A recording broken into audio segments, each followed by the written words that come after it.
Hello viewers, இன்னைக்கு நம்ம பார்க்க போறது ஒன் பீஸ் எபிசோட் 457 பார்ட் 2.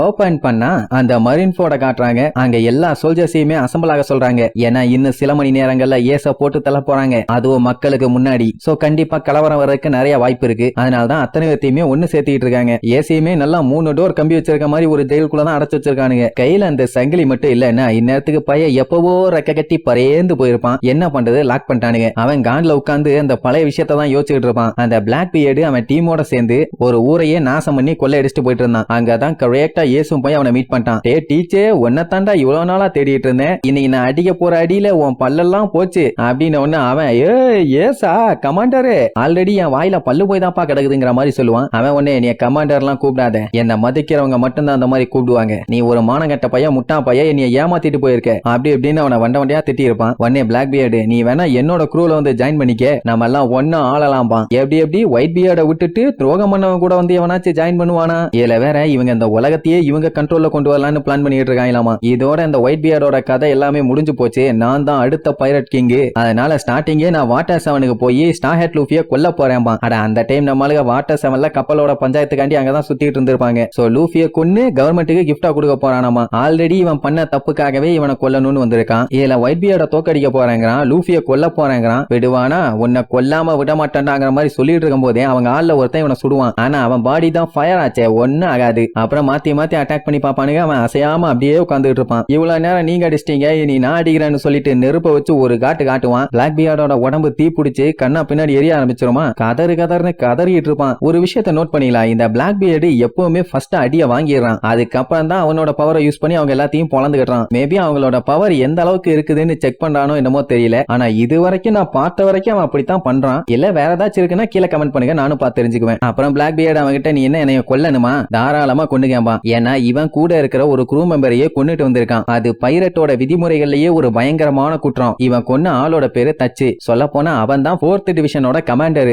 ஆக்சுவலா இவங்க ஷிப்போட ரூல் என்னன்னா, யார் எந்தெந்த ஃப்ரூட்டை கண்டுபிடிக்கிறாங்களோ அவங்க அந்தந்த ஃப்ரூட்டை சாப்பிட்டுக்கலாம். இப்ப மேட்டர் என்னன்னா, இந்த லூசு பைய ஒரு ஃப்ரூட்டை ஒரு புக்ல பார்த்து வச்சிருந்திருக்கான். அந்த ஃப்ரூட்டை இவனுக்கு எப்படியாச்சும் சாப்பிடணும்னு ரொம்ப நாள் ஆசை. ஆனா அது அந்த தச் பையலுக்கு கிடைச்சிருச்சு. இன்னும் அவன் சாப்பிடல. அப்படின்னா இவன் என்ன பண்ணுவான்? ஆட்டைய போடதான் பாப்பான். சோ அப்படித்தான் அவனை போட்டு தள்ளி இவன் ஆட்டைய போட்டுக்கிட்டான். இதுல வேற நாத தேடி போல அந்த பவர் தான் இனிய தேடி வந்துச்சுன்னு பில்டப் நன்னாழி பையன். இப்ப அந்த ஃப்ரூட்டை இவன் சாப்பிட்டதுனால உலகத்திலேயே இவன் தான் ஸ்ட்ராங்கஸ்ட் மேனாமா. இவன் சாப்பிட்ட ஃப்ரூட் மத்த லோகியா ஃப்ரூட்டை விட ரொம்ப வித்தியாசமானதாமா. இப்ப பாருன்னு சொல்லி அவன் பவரை யூஸ் பண்ணுவான். அப்படியே அவன் உடம்புல இருந்து டார்க் கலர்ல புகையா கிளம்பும். அப்படின்னா என்ன, இவன் டார்க்னஸ். அப்படியா இந்த வச்சுக்கன்னு சொல்லிட்டு ஏஸ் ஒரு அட்டாக்கை யூஸ் பண்ணுவானா? அப்படி பண்ண உடனே அந்த அட்டாக் அவன் மேல போய் பட்டு தீ பிடிச்சு மறுபடியும் எரிய ஆரம்பிச்சிருவான். உடனே ஏஸ் பார்த்துட்டு கிண்டல் பண்ணுவான், ஏண்டா ஏதோ மத்த ஃப்ரூட் எல்லாம் விட பயங்கரமான ஃப்ரூட், சூப்பரான ஃப்ரூட்னு பில்டப் பண்ணிட்டு இருந்த, ஒண்ணுமே அந்த மாதிரி தெரியலையப்பா, மொக்கையா இருக்கேன்பா. அடுத்த செகண்டே அந்த டார்க்னஸ் பவர் வந்து அந்த நெருப்பு எல்லாத்தையுமே அப்சர்வ் பண்ணி இழுத்துரும். ஆக்சுவலா அந்த டார்க்னஸால எதை வேணாலும் அப்சர்வ் பண்ண முடியும். புல்லட், பிளேடு, ஃபயர்,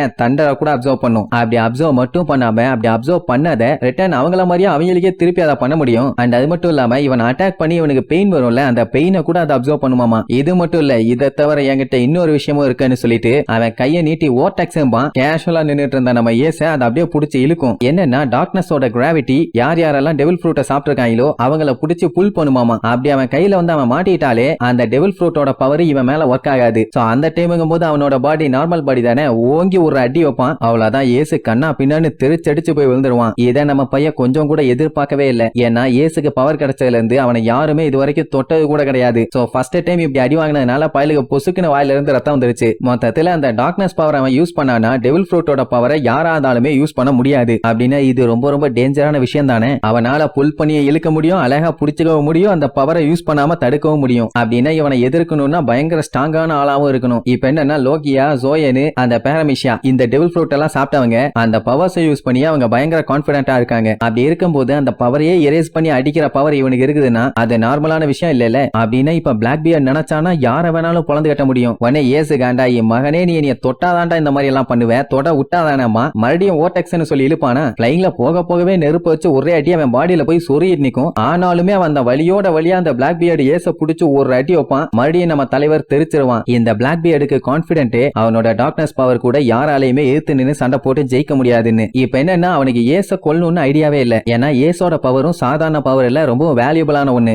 ஒழுங்கா என் குரூல வந்து சேர்ந்துக்க, நம்ம இந்த உலகத்தையே ஆளலான்னு எவ்வளவு சொல்லுவான். ஏஸ் என்ன பிறக்கும் போதே இந்த பவரோட பிறந்தான். அண்ட் அது மட்டும் இல்லாம இந்த பவரை டிபெண்ட் பண்ணி ஒண்ணு அவன் இல்ல. இருந்தாலுமே நான் துவச்சு தொங்க விடுவேன்டா. என் வாழ்க்கையில நான் எதுக்குமே ரிக்ரெட் பண்ணதே இல்ல. அது உனக்கு புரியுதாடா புடலங்கா மாட்டேன் ஒண்ணு. பிளாக் பியர்டுக்கு தெரிஞ்சு போச்சு கண்டிப்பா ஏசி இவன் குரூல வந்து ஜாயின் பண்ண மாட்டான்னு. சார் ரைட்னு சொல்லிட்டு ரெண்டு பேருமே அவனுக்கு பவரை மொத்தமா எடுக்க ஆரம்பிச்சிருவானுங்க. இங்க ஏசு பெரிய நெருப்பு உருண்டையவே உருவாக்கிடுவான். அவங்க டார்க்னஸ்ல ஒரு மலையவே உருவாக்குவான். பிளாக் பியர்டை பொறுத்த வரைக்கும் என்னைக்குமே டார்க்னஸ் தான் வின் பண்ணும். அதை எதிர்த்து யாராலையுமே ஜெயிக்க முடியாதுன்னு ஒரு எண்ணம். சொல்ல போனா சன்னே டார்க்னஸ்ல இருந்து தானே வெளியில வருது. அப்ப வின்னர் நான் தான்டாம்பா. ஏசுக்கு எவன் வின் பண்றானோ தோக்குறானோ அதை பத்தி கவலை இல்ல. ஒயிட் பியர்டை அவனுக்கு கிங்காவே வச்சிருக்கணும் அவ்வளவுதான் அப்படின்னு சொல்லி ரெண்டு பேரும் வெறித்தனமா வேற லெவல்ல வந்து அடிச்சுக்கும் போது அப்படியே அந்த இடத்துல ஒரு பெரிய சம்பவமே நடந்திருக்கும். இதெல்லாம் இங்க இவன் யோசிச்சு பார்த்துட்டு இருப்பான். அதே நேரம் அங்க லூஃபி எஸ் நான் உன்னை கண்டிப்பா காப்பாத்தாம விட மாட்டேன்னு வெறித்தனமா சொல்றதோட இந்த எபிசோடுக்கு எண்டு கார்டு போட்டு முடிக்கிறாங்க.